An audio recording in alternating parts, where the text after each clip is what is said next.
started, as many good stories do, around a campfire. It was a warm summer night, and all signs would have pointed to a cozy evening amongst friends, if it wasn't for this palpable tension within the air. We all sat around that campfire, sharing meaningless remarks about inconsequential topics such as the weather and how our days had been. But despite the triviality of the conversation, it did not flow easily. It seemed as though each person was carefully selecting their words, carefully crafting their sentences, and listening to every intonation of every word everyone else said. Or maybe I just assumed everyone was doing so because it was all that was on my mind. So, as the campfire was mindlessly crackling in the background in this warm summer evening, we were choking in the stifling tension, waiting for something. I don't even know what we were waiting for, just that I would know it when it happened. And until then, we continued to size each other up, waiting to see who would make the first move, how they would react, when they would give away a secret. That's when we heard the first scream. The scream was almost masked by the clap of thunder. It would have gone completely unnoticed by me if the next lightning strike didn't light up the faces of those around me, and I noticed their shock. You see, we had stopped reacting to the thunderstorm a while ago. While thunderstorms without rain weren't too common, we were more used to them up at this cabin and decided to enjoy our campfire anyway. Autumn was ending and we wanted to make the most of the colorful trees before the world turned white. But that doesn't make sense, does it? It shouldn't be the end of autumn. The leaves should be green and full of life. I'm pretty sure it was summer at the start of this story. I'm pretty sure I knew none of the strangers around me.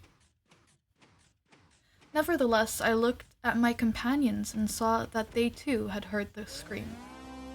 Clearly human, coming from somewhere within the cabin we slept. I looked at the others. Maybe they hadn't heard anything. Maybe I just had imagined the scream, somewhere in the thunderclap. Maybe the fear written on their faces really was just about the thunderstorm. I didn't really know them, did I? We had just met. The conversation had been stiff. But with the next blinding lightning strike came another scream, clearer than the first, not overpowered by the thunder. When the blinding white from the lightning strike faded away from my eyes, I marveled at how blank the world always looked in the winter. A white blanket drawn over all the land, hiding all that was hidden beneath.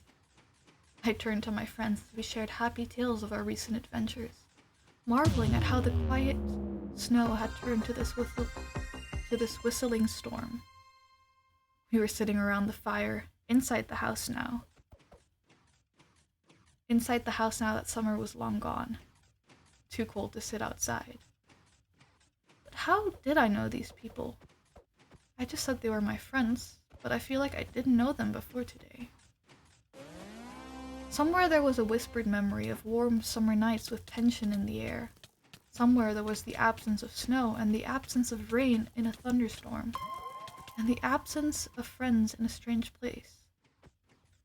But there was also the absence of a sound, a fear, a scream. Almost as soon as I thought it, I heard the scream in the distance. I don't even know what is happening, but during the probably fake summer, I hadn't been able to discern where the scream had come from.